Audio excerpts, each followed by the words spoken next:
Halo semuanya, siapa di antara kalian yang kalau capek dikit, atau stres dikit, atau gabut gitu ya, bosan gak ada kerjaan, pelariannya langsung ke belanja.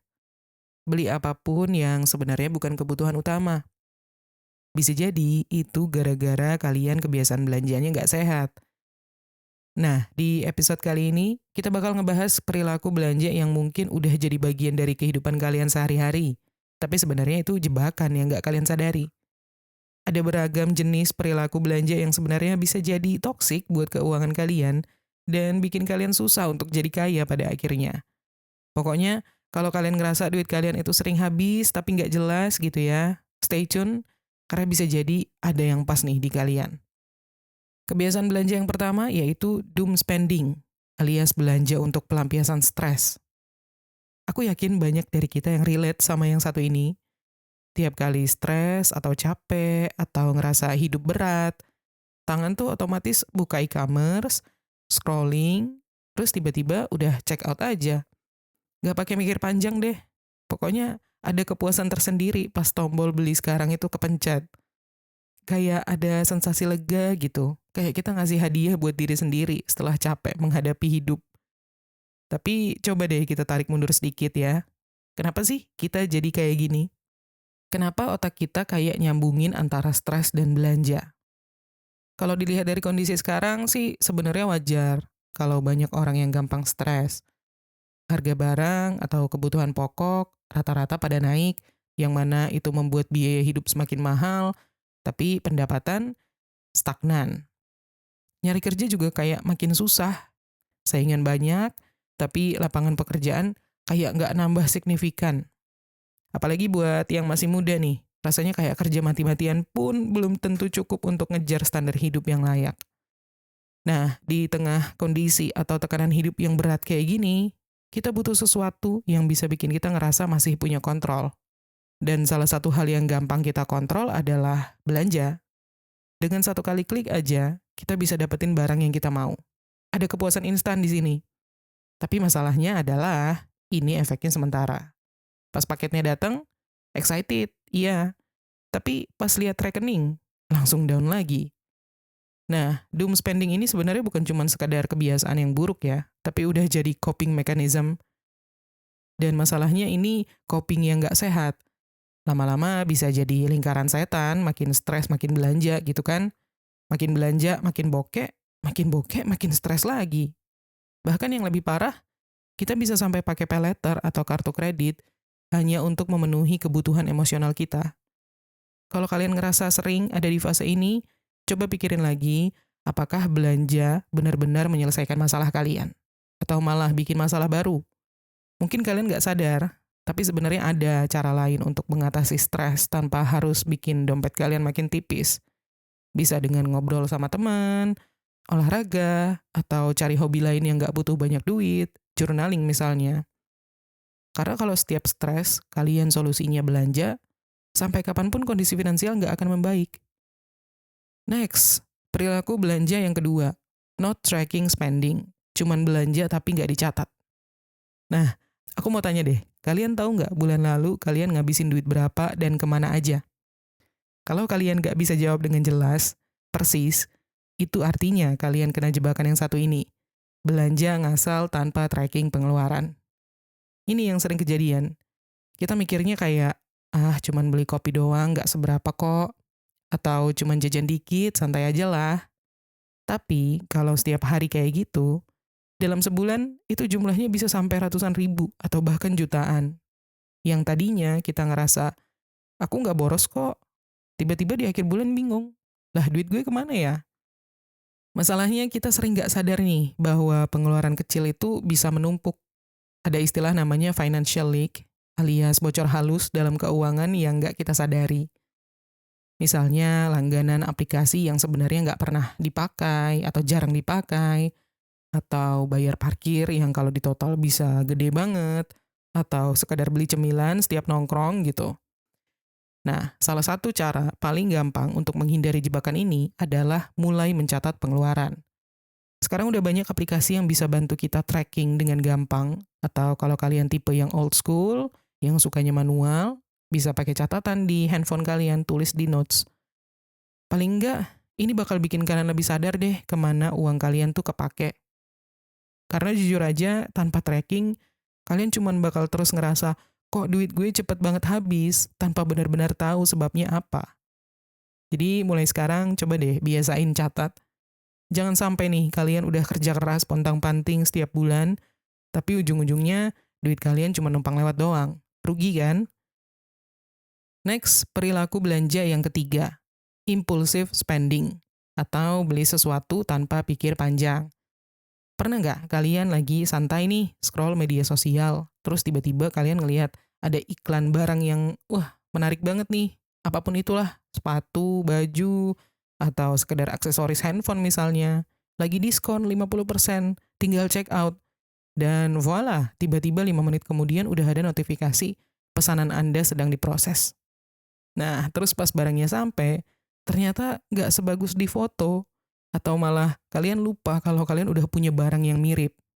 Ini nih yang namanya impulsive spending, alias belanja tanpa pikir panjang.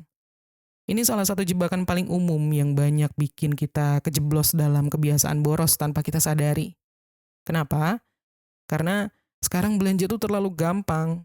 Tinggal geser-geser, scroll-scroll, satu klik, selesai.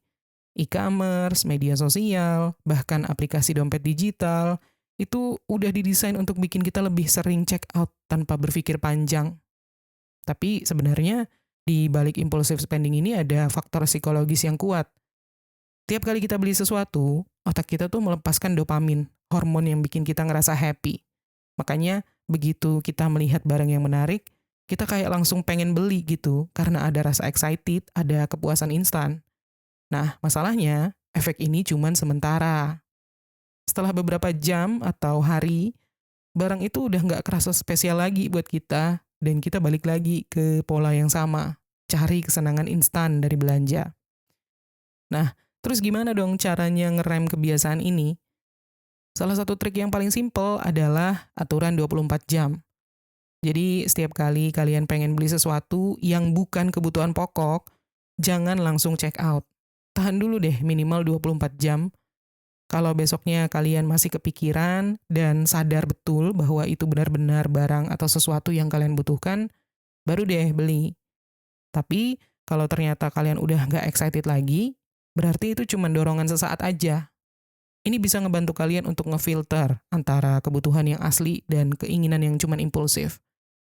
Dan selain itu ya, coba juga untuk setting limit belanja. Misalnya, kalian kasih batas maksimal untuk shopping dalam sebulan gitu, atau bahkan hapus aplikasi belanja kalau kalian ngerasa udah terlalu gampang kebawa impuls. Karena jujur aja, sekarang bukan lagi kita yang mencari barang, tapi barang yang mencari kita lewat iklan, push notification, atau rekomendasi algoritma. Nah, kalau kalian nggak sadar ini jebakan, kalian bakal terus-terusan jadi korban impulsive spending. Next, perilaku yang keempat, scarcity spending. Pernah nggak kalian tiba-tiba jadi kalap gitu beli sesuatu gara-gara ada tulisan yang gede, misalnya stok terbatas, beli sebelum kehabisan, atau diskon spesial cuma hari ini. Padahal barangnya belum tentu butuh-butuh banget gitu. Nah, ini yang disebut dengan scarcity spending. Belanja karena takut kehabisan, bukan karena benar-benar butuh. Strategi ini tuh salah satu trik pemasaran yang paling klasik ya, tapi sampai sekarang masih efektif banget. Karena otak kita tuh kayak udah diprogram untuk lebih menghargai sesuatu yang langka kan. Makanya setiap kali kita melihat promo yang bilang stok tinggal sedikit, kita otomatis ngerasa barang itu lebih berharga dan buru-buru beli sebelum kehabisan. Padahal kenyataannya, seringkali itu cuma strategi marketing. Barangnya sebenarnya nggak selimited itu, atau nanti juga bakal di-restock lagi gitu kan. Nah, contoh nyata dari jebakan ini, dulu deh waktu awal pandemi, banyak orang yang panik borong masker, hand sanitizer, sampai mie instan gara-gara takut kehabisan. Akhirnya apa? Ada yang nyimpan stok berlebihan sampai malah nggak terpakai, sementara orang lain yang beneran butuh malah kesulitan dapetin barang itu. Ini nih bukti kalau scarcity spending itu bisa bikin kita boros, sekaligus merugikan orang lain. Nah, supaya nggak gampang terjebak, ada beberapa cara yang bisa kita lakuin. Pertama, Jangan langsung percaya sama tulisan stok terbatas atau hanya hari ini. Banyak brand, e-commerce, toko yang menggunakan trik ini untuk bikin kita panik ya. Coba cek dulu apakah barang itu benar-benar terbatas atau cuma taktik marketing biasa. Terus yang kedua, tanya ke diri sendiri, aku beli ini karena butuh atau takut kehabisan? Kalau jawabannya lebih ke takut kehabisan, coba tahan dulu. Jangan sampai kalian akhirnya cuma jadi korban psikologi marketing. Dan ketiga, bikin daftar belanja sebelum buka e-commerce atau pergi belanja. Kalau kalian udah punya catatan daftar kebutuhan, pasti deh kalian lebih fokus dan gak gampang tergoda promo abal-abal. Intinya, jangan biarkan rasa takut kehilangan atau kehabisan itu malah ujung-ujungnya bikin kalian boros.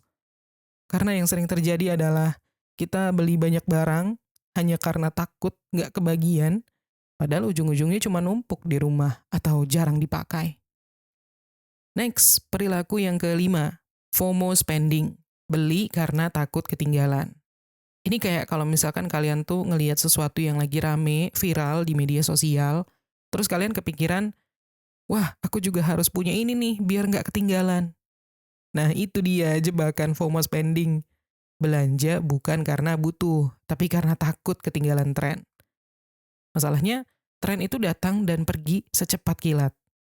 Hari ini orang heboh koleksi tumbler, besok udah pindah ke skincare viral, lusa mungkin ke gadget terbaru. Dan yang makin parah adalah tekanan untuk ikut-ikutan ini makin kuat karena ada media sosial. Setiap hari kita dicekokin sama konten unboxing, haul, review, dan promo yang bikin kita ngerasa harus beli biar nggak out of date gitu ya, ketinggalan. Padahal kalau dipikir-pikir, kita ini seringnya nggak beli barang karena kita benar-benar butuh atau suka. Kita beli karena orang lain juga beli, orang lain udah punya. Ada rasa takut kalau nggak ikutan, kita bakal ngerasa kurang gaul atau nggak up to date. Ini yang bikin banyak dari kita akhirnya belanja hal-hal yang sebenarnya nggak penting. Bahkan sampai rela ngutang atau pakai paylater. Contoh nyatanya deh, waktu ada iPhone series terbaru yang dirilis, banyak orang buru-buru beli meskipun handphone lama mereka masih bagus dan masih bisa dipakai. Kenapa? Karena takut kelihatan ketinggalan zaman. Atau pas tren Crocs lagi naik tuh, orang yang sebelumnya nggak pernah kepikiran beli, tiba-tiba pengen punya juga. Nah, jadi gimana nih caranya supaya nggak gampang kebawa FOMO spending? Pertama, tanya ke diri sendiri, aku beli ini karena butuh, suka, atau cuma takut ketinggalan aja? Kalau jawaban kalian ternyata lebih ke karena semua orang punya, mending tahan dulu. Lalu yang kedua, tunda keputusan beli selama beberapa hari. Kalau beberapa hari kemudian kalian masih kepikiran dan ngerasa itu benar-benar bakal berguna buat kalian, baru beli. Dan ketiga, ingat bahwa tren itu akan terus berubah. Gak harus kok punya semua barang yang lagi hype buat tetap relevan di lingkungan kita. Karena kalau kalian terus-terusan ngejar tren, yang ada duit kalian bakal habis sebelum tren berikutnya datang. Buat apa gitu kan? Next, perilaku belanja yang keenam, deal spending. Beli cuma karena diskon. Siapa di sini yang ngerasa guilty pleasure? Setiap kali ngeliat flash sale, diskon gede-gedean, atau promo beli satu gratis satu, kayaknya sayang banget gitu kan kalau dilewatin. Nah, tapi disinilah jebakan deal spending. Kita beli bukan karena butuh, tapi karena murah. Banyak orang yang menganggap kalau beli barang diskon itu sama dengan hemat. Padahal ya, kalau barangnya sebenarnya nggak kita butuhkan, ya itu tetap aja ngeluarin duit. Ini yang sering bikin kita belanja lebih banyak dari yang direncanakan. Misalnya niat awal cuma beli satu barang, tapi karena ada promo beli tiga lebih murah, akhirnya kita check out lebih banyak dari yang kita perlukan. Nah, kenapa otak kita bisa gampang ketipu sama diskon? Ini tuh ada hubungannya sama loss aversion bias. Kita lebih takut kehilangan kesempatan daripada kehilangan uang. Jadi, pas kita ngeliat tulisan diskon 70%, otak kita tuh otomatis mikir, wah kalau nggak beli sekarang nanti nyesel nih, gitu. Padahal ya kalau dipikir-pikir, kita nggak akan rugi juga kok kalau nggak beli barang itu. Ada juga kasus di mana orang sampai bangkrut gara-gara kebiasaan ini. Contohnya, Ada yang sampai over limit kartu kredit atau pay later hanya karena setiap ada diskon langsung check out. Mikirnya mumpung murah, tapi lama-lama numpuk jadi pengeluaran yang nggak kepantau. Nah, jadi gimana nih caranya menghindari jebakan ini? Oke, mulai dari jangan lihat diskon dulu sebelum bikin daftar belanja. Karena kalau kalian udah tahu nih apa yang mau dibeli, kalian jadi nggak gampang tergoda barang lain yang sebenarnya nggak perlu. Lalu setelah itu, hitung total uang yang keluar, bukan berapa persen yang kalian hemat. Misal, kalian beli baju diskon 50% dari 500.000 jadi 250.000.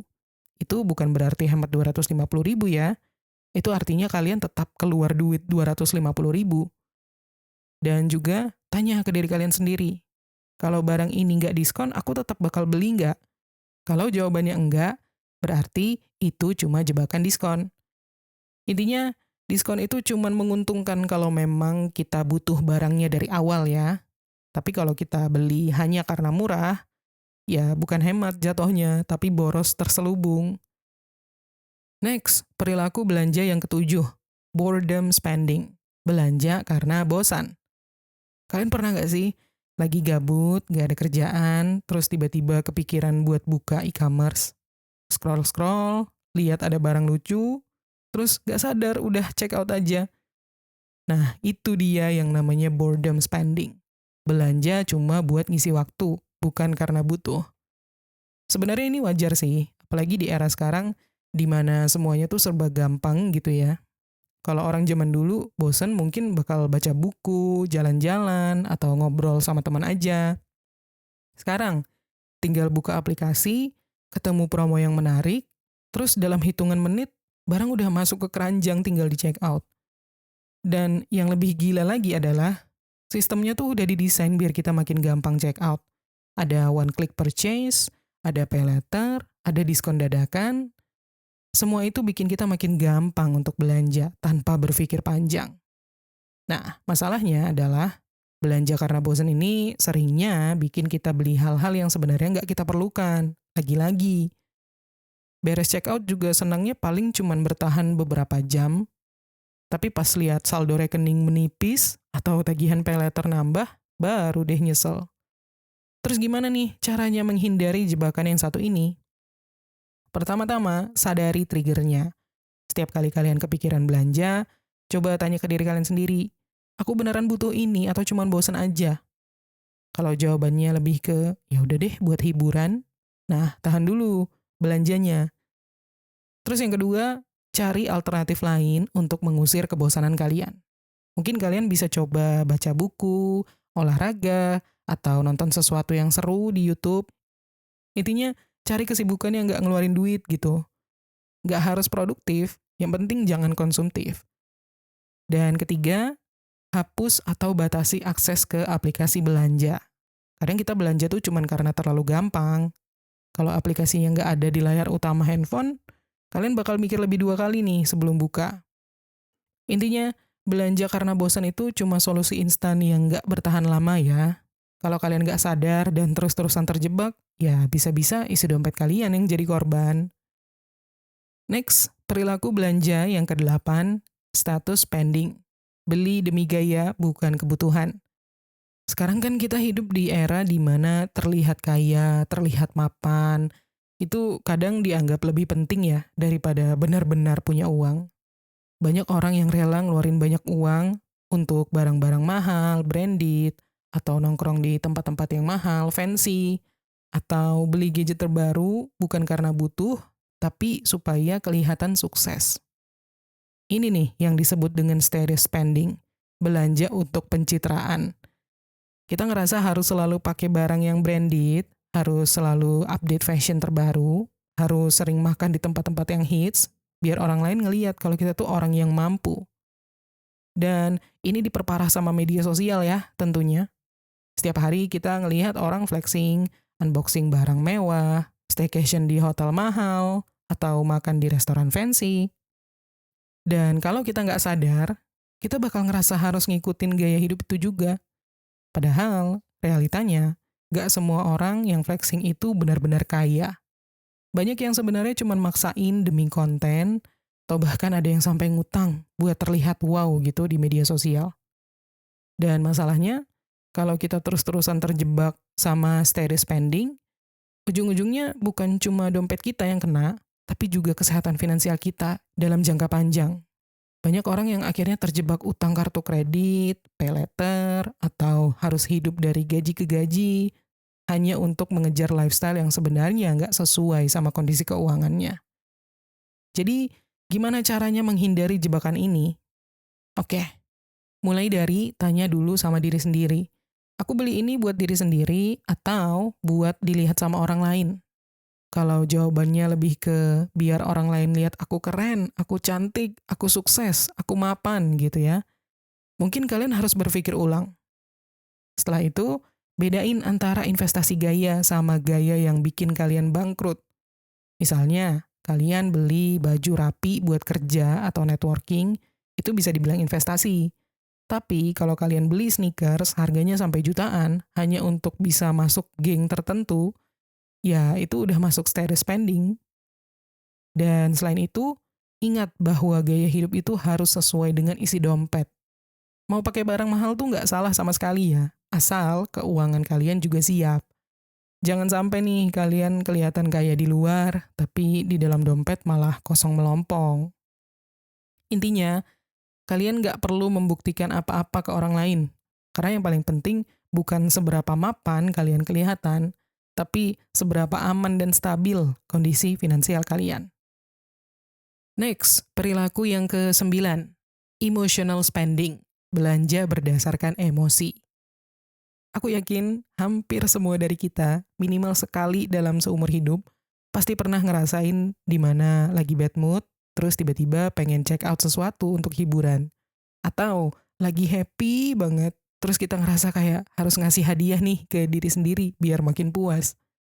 Nah, ini yang namanya emotional spending. Belanja bukan karena butuh, tapi karena pengen memenuhi perasaan tertentu. Ini bahaya banget, karena akhirnya kita menghubungkan emosi sama belanja. Lagi stres, beli sesuatu biar lega. Lagi senang, beli sesuatu buat ngerayain. Jadi ujung-ujungnya setiap ada naik turun emosi, otak kita tuh langsung mikir, ah belanja aja biar mood naik. Dan yang lebih parah adalah, ini sering banget terjadi tanpa kita sadari. Dan ini ada penjelasan psikologinya juga loh. Ketika kita belanja, otak kita ngeluarin dopamin ya. Sekali lagi, hormon yang bikin kita ngerasa senang dan puas. Tapi masalahnya, efek itu cuma sementara. Mungkin pas barangnya datang kita excited, senang, happy. Tapi beberapa hari kemudian, udah nggak ada rasanya. Udah nggak sama lagi gitu. Dan kalau kita nggak sadar, siklus ini bakal terus berulang. Akhirnya kita boros, uang habis, tapi masalah sebenarnya nggak pernah terselesaikan gitu. Nah, gimana nih caranya menghindari jebakan yang satu ini? Oke, jadi pertama-tama sadari dulu kapan kalian mulai pengen belanja. Setiap kali kalian ngerasa impulsif untuk check out sesuatu, coba cek dulu. Apakah ini beneran kebutuhan atau kalian cuma lagi nyari pelarian aja nih dari emosi tertentu? Setelah itu, cari coping mechanism lain yang lebih sehat. Bisa dengan journaling, olahraga, ngobrol sama teman, atau sekedar jalan-jalan aja deh yang nggak pakai ngeluarin duit gitu. Jangan biasain belanja atau keluar uang jadi satu-satunya cara untuk ngatasi stres atau kasih reward ke diri sendiri. Dan setelah itu, tunda dulu sebelum belanja. Lagi-lagi ya, coba kasih waktu ke diri kalian sendiri 24 jam sebelum check out. Biasanya, kalau emosi kalian udah lebih stabil, kalian bisa lebih objektif untuk memutuskan apakah barang itu beneran kalian butuhin atau enggak. Kunci utamanya di sini, jangan jadikan belanja sebagai solusi untuk semua emosi yang kalian rasakan. Karena kalau nggak begini, kalian nggak hati-hati, kalian bakal terjebak di siklus boros yang nggak ada ujungnya. Dan perilaku belanja yang ke-10, subscription spending, langganan berlebihan.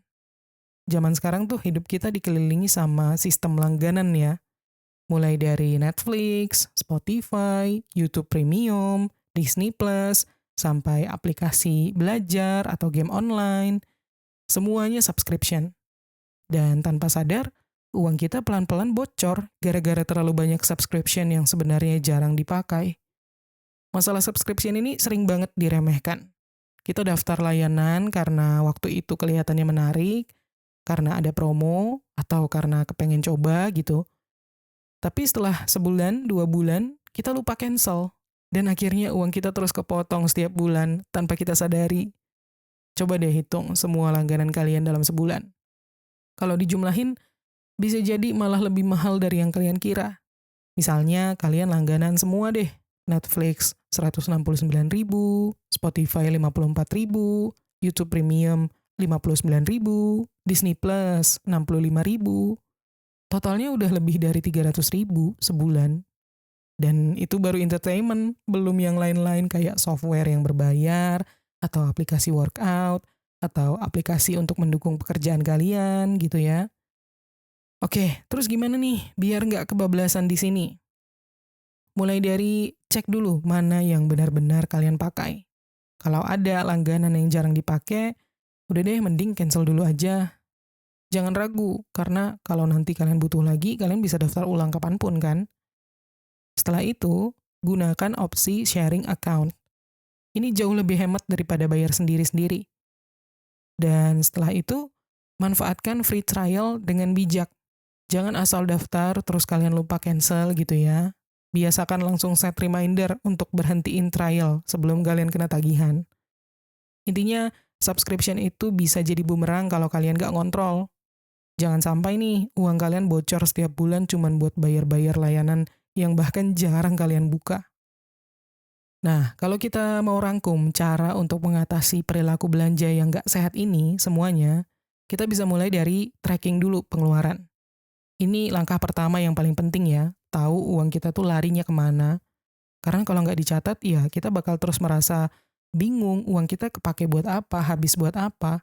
Dan ujung-ujungnya nggak paham kenapa saldo kita makin tipis.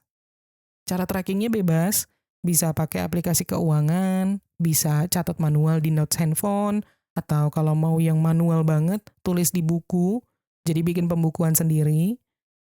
Yang penting tuh adalah punya gambaran yang jelas, setiap bulan uang kita habis buat apa aja. Terus cara yang kedua, bikin budget dan patuhi. Ini penting banget untuk menjaga pengeluaran kita tetap sehat. Mulai dari pisahin antara kebutuhan sama keinginan ya. Contohnya kayak biaya makan, transport, tagihan, bayar utang, itu kebutuhan.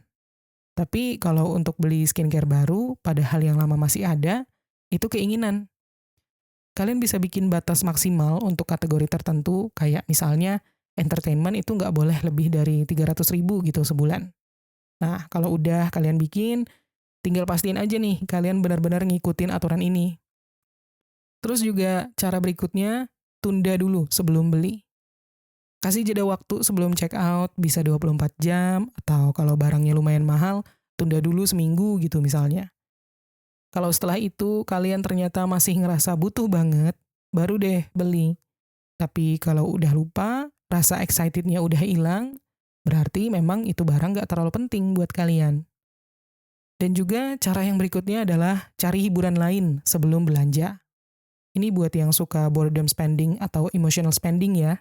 Coba deh kalian kalau lagi bosan atau stres gitu, cari kegiatan lain yang gak menguras kantong. Poinnya di situ, gak banyak menghabiskan uang.